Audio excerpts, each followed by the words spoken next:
YouTube, what's going on, guys? My name is Mike and I'm back with another video. And today we have a pretty cool video for you. We're going to be implementing my existing raised bed into a square foot garden for this year's vegetable garden. So what I have here is the Square Foot Gardening book by Mel Bartholomew. And this book is awesome. So I read it over the winter and I just really wanted to share it with you guys before I started to build out my square foot garden here. There's a lot of great information on what a square foot garden is for beginners gardening and for experienced gardeners. I really recommend you guys check this book out. What it does is it explains how you can really plant your garden densely and where you put certain types of vegetables in relation and next to others, you can get a lot more production out of your square footage. So I definitely recommend you guys check this book out. I'll leave a link for this down in the description below.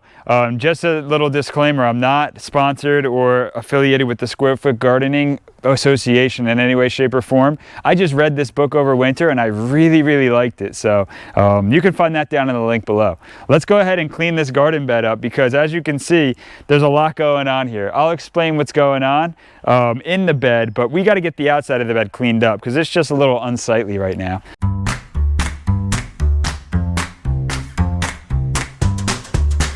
All right, guys, now that we got that cleaned up, looks a little bit better, a little more sightly to look at. So what we're going to be doing here is we're going to be covering all of this clover. Now, if you see, most of it looks like weeds, but what I have planted in the garden is clover, crimson clover to be exact. What I like about clover is two things. One, it covers the garden, it covers the soil, so it helps prevent weeds from growing, and it also keeps the soil from being bare and getting cracked and dried by the sun, and it allows the organisms in the soil to come up to the soil surface and kind of exist in safety with a nice canopy over top of them. So there's another kind of secret benefit about clover in specific, as it's a legume. And what a legume is it's a plant, a species of plant that actually fixes nitrogen from the air by taking carbon, converting it into nitrogen, and then storing it in little nodules in the root zone. What these little nodules look like, and the thing about these nodules are the nitrogen fixed in the root zone isn't available until the clover is dead. So what you have to do is terminate the clover in order to unlock all of the important nitrogen that they locked up. But if you guys can see these little tiny lumps and bumps on the roots of the clover, those are the nodules I'm talking about, and that's where the clover plant stores the nitrogen. So in order to get this unlocked and plant available in the soil, we have to kill the clover and then allow this to decompose and break down, thus becoming available nitrogen in the soil for the plants to grow. So this is a great resource to use in the garden, especially when you're not necessarily growing in the garden. It grows great in the winter, and it keeps the soil covered. So for those reasons, I grow clover in the garden on purpose. But now that it's time to start my annual garden and the springtime is here, it's time to get vegetables growing, we have to terminate this. And now, as a no-till grower, I don't advocate mixing or digging your soil over. I advocate on keeping the soil exactly the way it is so we don't break up those important fungi and bacteria life that's living in here. And that's ultimately going to help grow our plants for us without using all these crazy chemical nutrients. So the way we're going to terminate this clover and kill it so that we can start unlocking all of that nitrogen is we're going to cover the entire bed here with compost, and then on top of the compost we're going to cover it with alfalfa. Now I'll go more into detail about the alfalfa later on, but let's go ahead and get this whole bed covered with the compost that I made. So what I love to use in the garden is the compost that I make here on the property. All of this compost that you're seeing here in this wheelbarrow is leftover plant matter from last year's garden, leaves, kitchen scraps, chicken manure, kind of a big mix of different things that I made and turned throughout the winter. And now that we're in the spring, this stuff is complete. So there's no real rocket science to covering up your clover. You just want to make sure that at the end of it all, you don't see any little clover heads sticking up, or else they'll just continue to grow, which isn't necessarily a bad thing. They don't really compete for nutrients or light in the garden itself. I typically like to do about 1 inch of compost over the entire garden bed, and that seems to do just fine with fertilizing the bed itself for the coming vegetable plants this year. So I'm just going to go ahead, go through and cover up all of this clover with compost. Stay tuned, guys. All right, so now we have covered almost all the clover with the compost, and it looks really good. There's a couple little heads of clover sticking up out of the compost, and that's okay, because don't forget, we're gonna put another 1 inch or 2 inches of alfalfa down over top of this. And that's gonna really cover everything up and starve the clover from light, which will ultimately kill it and allow it to start decomposing. So let's go ahead, let's break the alfalfa open and let's get this covered up and complete so we can start laying our square foot string out. Okay, so what I have here is alfalfa hay.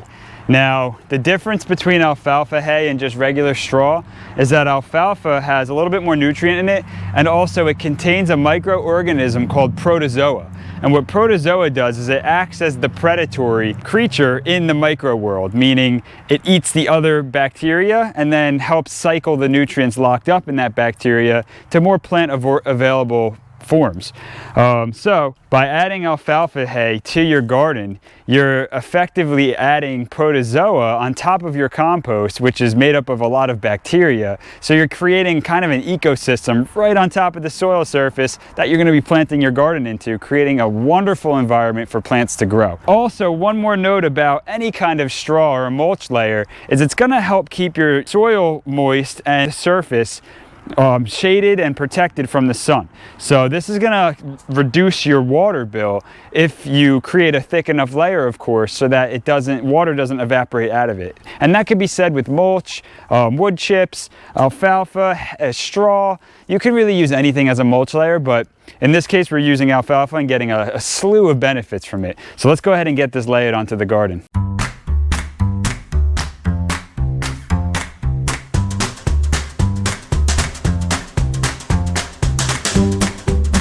All right, so now that we have about 1 inch or 2 inches of alfalfa laid all over the compost, we have to wet this down. It's very important because, as you can see, it's a little dry and it's a little all over the place. So when you wet it down, it'll stop it from blowing all over the place, and it'll kind of set it in place, kind of like mat it down. So now that we have the bed all wetted down, the alfalfa's in place, everything's looking good, it's time to start marking for our square foot garden here. So what I'm gonna do is I'm just gonna measure from the inside of my garden where the soil touches the board, and I'm gonna measure 1 foot, 12 inches right there. And what I'm gonna do is I'm gonna run my tape measure to the next 24 inches or 2 foot and make a mark and run all the way down 16 feet, which is the length of my bed here.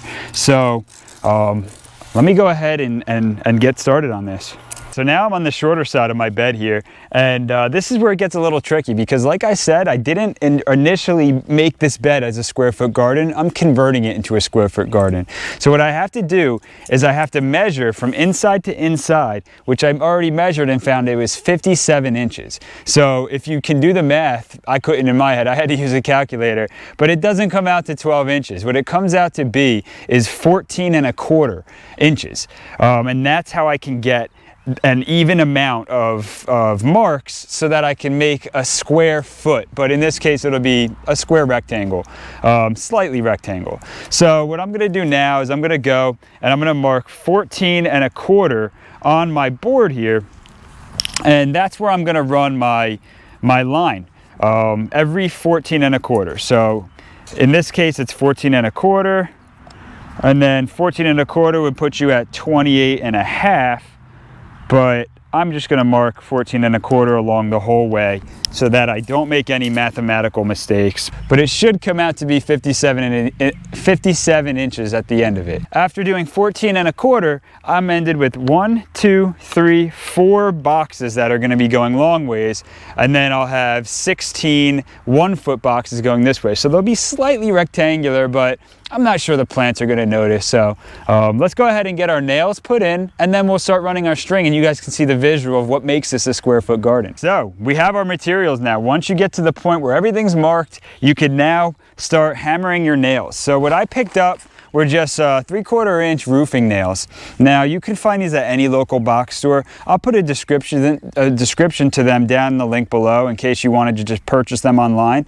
Also, what you're gonna need is mason's line. Now this mason's line, I like to get a brighter color. I thought a brighter color would work so I could see it better amongst the alfalfa. If you wanted to do like a brown or a darker color so it blends in more, that's all up to you. I'll put a link to this stuff down in the description below as well, just in case you wanted to check it out. And then your typical old hammer. Any hammer will do to hammer in your roofing nails. So what I'm gonna do is I'm gonna run along the marks that I made, and I'm just gonna hammer a roofing nail probably about a 1/2 inch in, leaving a 1/4 inch above so that I can tie my rope off to.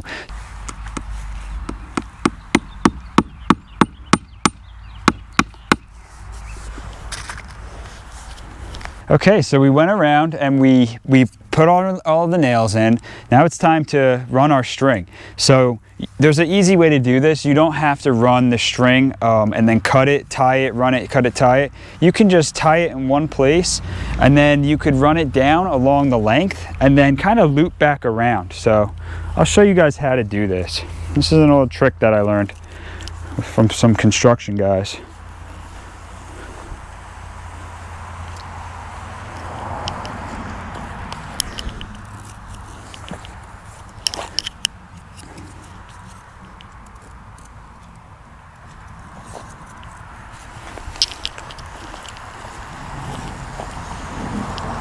And now if your measurements were correct, and I hope mine were, you should, everything should match up. And you shouldn't have any crooked lines. Okay guys, so as you can see, we're all done with the square foot garden. We have our orange square foot. I'm not sure if you guys are picking that up on the camera, but the 14¼ inch didn't really affect the squares so much. They are slightly rectangular, but I can't tell, and I don't think you guys can either, so just don't tell anybody. That'll be our little secret. But it looks good. All right guys, so that's the end of the video here today. I hope you guys enjoyed this one. Don't forget to hit the like button and subscribe down below. I really do appreciate that, and as you can see, Lulu loves it too. It just fills her with such love and joy. So if you're not gonna hit the like button for me, do me a favor and hit the like button for Lulu here. Other than that guys, I will catch you on the next one. See you later.